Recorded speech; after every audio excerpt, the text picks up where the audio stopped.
US ഉപരോധം ലംഘിച്ച് നിയമവിരുദ്ധമായി ഇന്ധനക്കടത്ത് നടത്തിയ 3 എണ്ണ കപ്പലുകൾ ഇന്ത്യൻ അധികൃതർ പിടിച്ചെടുത്തു. ഇറാനുമായി ബന്ധമുള്ള ഈ കപ്പലുകൾ മുംബൈ തീരത്ത് നിന്നാണ് പിടികൂടിയത്. സ്റ്റെല്ലാർ റൂബി, അസ്ഫാൽട്ട് സ്റ്റാർ, അൽ ജഫ്സിയ എന്ന 3 കപ്പലുകളാണ് ഇന്ത്യ പിടിച്ചെടുത്തത്. കൂടുതൽ അന്വേഷണത്തിനായി ഇവയെ മുംബൈ തുറമുഖത്തേക്ക് മാറ്റി.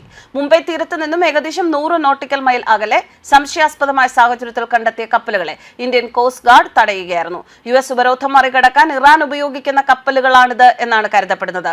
ഈ കപ്പലുകൾ പലപ്പോഴും തങ്ങളുടെ പേരും ഐഡന്റിറ്റിയും മാറ്റിയാണ് കടൽ വഴി സഞ്ചരിക്കുക. കടലിൽ വെച്ച് ഒരു കപ്പലിൽ നിന്ന് മറ്റൊന്നിലേക്ക് എണ്ണ മാറ്റി നിറച്ച് എണ്ണയുടെ ഉറവിടം മറച്ചുവെക്കാനാണ് ഇവർ ശ്രമിച്ചിരുന്നത്. പിടിച്ചെടുത്ത കപ്പലുകളിൽ അൽ ജഫ്സിയ 2025 ഇറാനിൽ നിന്ന് ജിബൂട്ടിയിലേക്ക് എണ്ണ കടത്തിയതായി രേഖകളുണ്ട്. ഇറാന്റെ പതാകയുള്ള കപ്പലാണ് സ്റ്റെല്ലാർ റൂബി. അസ്ഫാൽട്ട് സ്റ്റാർ പ്രധാനമായും ചൈനീസ് മേഖലയിലാണ് സർവീസ് നടത്തിയിരുന്നത്.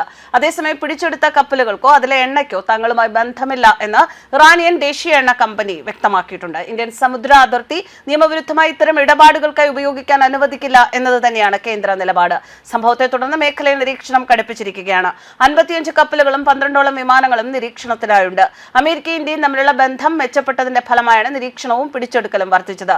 റഷ്യൻ എണ്ണ ഇറക്കുമതി ചെയ്യില്ലെന്ന് ന്യൂഡൽഹി സമ്മതിച്ചതിനെ തുടർന്ന് ഇന്ത്യൻ ഉൽപ്പന്നങ്ങളുടെ ഇറക്കുമതി തീരുവ 50% നിന്ന് 18% കുറയ്ക്കുമെന്ന് വാഷിംഗ്ടൺ ഈ മാസം ആദ്യമാണ് പ്രഖ്യാപിച്ചത്. ലണ്ടൻ സ്റ്റോക്ക് എക്സ്ചേഞ്ച് ഗ്രൂപ്പിൽ നിന്നുള്ള ട്രാക്കിംഗ് ഡാറ്റ സ്ഥിരീകരിക്കുന്നത് 3 കപ്പലുകളിൽ 2 ഇറാനുമായി നേരിട്ട് പ്രവർത്തന ബന്ധമുണ്ട് എന്നാണ്. സ്റ്റെല്ലാർ റൂബി അതിന്റെ പ്രവർത്തന സമയത്ത് ഇറാനിയൻ പതാക സജീവമായി പറത്തിയിരുന്നു. കൂടാതെ 2025 തുടക്കത്തിൽ അൽ ജഫ്സിയ ഇറാനിയൻ ഇന്ധന എണ്ണ ഇറാനിൽ നിന്നും ജിബൂട്ടിലേക്ക് വിജയകരമായി എത്തിച്ചതായി ഷിപ്പിംഗ് രേഖകൾ കാണിക്കുന്നു. 3ാമത്തെ കപ്പലായ അസ്ഫാൽട്ട് സ്റ്റാർ തടസ്സപ്പെടുത്തുന്നതിന് മുൻപ് ചൈനയ്ക്ക് ചുറ്റുമുള്ള ഷിപ്പിംഗ് റൂട്ടുകളിൽ പ്രധാനമായും പ്രവർത്തിച്ചിരുന്നതായി രേഖപ്പെടുത്തിയിട്ടുണ്ട്.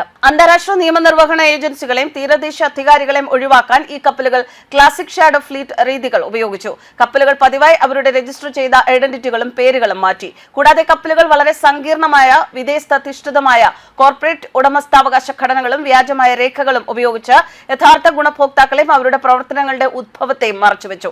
ഈ കപ്പലുകൾ പിടിച്ചെടുക്കുന്നതിലെ ഇന്ത്യയുടെ പ്രധാന ലക്ഷ്യം നിയമവിരുദ്ധമായ കപ്പൽ കൈമാറ്റങ്ങൾക്ക് ഒരു വേദിയായി അതിന്റെ പ്രാദേശിക ജലാശയങ്ങൾ ഉപയോഗിക്കുന്നത് തടയുക എന്നതാണ്. സാധാരണയായി അനുവദനീയമായ എണ്ണ വലിയ വിപണി വിലക്കുറവിലാണ് വിൽക്കുന്നത്. ആഗോളതലത്തിൽ ഇത് വിൽക്കുന്നതിന് ഷാഡോ ഫ്ലീറ്റുകൾ തുറന്ന സമുദ്രത്തിൽ ഒത്തുചേർന്ന് അനധികൃത ചരക്ക് അനുവദനീയമല്ലാത്ത കപ്പലുകളിലേക്ക് മാറ്റുന്നു. അതുവഴി എണ്ണ ഔദ്യോഗിക തുറമുഖങ്ങളിൽ എത്തുന്നതിന് മുൻപ് അതിന്റെ ഉദ്ഭവം കഴുകിക്കളയുന്നു. 3 ടാങ്കറുകളുടെ കടന്നുകയറ്റത്തെ തുടർന്ന് കൂടുതൽ നിയമവിരുദ്ധ വ്യാപാരത്തിൽ നിന്ന് തങ്ങളുടെ സമുദ്ര മേഖലകളെ സംരക്ഷിക്കുന്നതിനായി ഇന്ത്യൻ കോസ്റ്റ് ഗാർഡ് വിപുലമായ 24 മണിക്കൂറും പ്രവർത്തിക്കുന്ന ഒരു നിരീക്ഷണ പ്രോട്ടോകോൾ ആരംഭിച്ചിട്ടുണ്ട്. അറബിക്കടൽ മേഖലയുടെ തുടർച്ചയായ മേൽനോട്ടം നിലനിർത്തുന്നതിനായി 55 ഉപരിതല കപ്പലുകളും 10 മുതൽ 12 വരെ നിരീക്ഷണ വിമാനങ്ങളും ഉൾപ്പെടെ നാവിക അസ്ഥികളുടെ ഗണ്യമായ വിന്യാസം ഈ പ്രവർത്തനത്തിൽ ഉൾപ്പെടുന്നു. യുഎസ് ഇന്ത്യ ഉഭയകക്ഷി വ്യാപാര നയതന്ത്ര ബന്ധങ്ങളിലെ ഗണ്യമായ പുനഃക്രമീകരണവുമായി ഈ സമുദ്ര നിർവഹണം യോജിക്കുന്നു. ഇന്ത്യൻ ഉൽപ്പന്നങ്ങളുടെ ഇറക്കുമതി തീരുവ 50% നിന്ന് 18% കുറയ്ക്കുമെന്ന് വാഷിംഗ്ടൺ പ്രഖ്യാപിച്ച ഒരു കരാറിന് തൊട്ടു പിന്നാലെയാണ് ഉപരോധ കപ്പലുകൾക്കെതിരായ ന്യൂഡൽഹിയുടെ കർശന നടപടി. ഈ അനുകൂല വ്യാപാര വ്യവസ്ഥകൾക്കുള്ള പരസ്പര നടപടിയായി റഷ്യൻ എണ്ണ ഇറക്കുമതി നിർത്താൻ ഇന്ത്യ സമ്മതിച്ചിട്ടുണ്ട്. News desk കർമ്മൻസ്.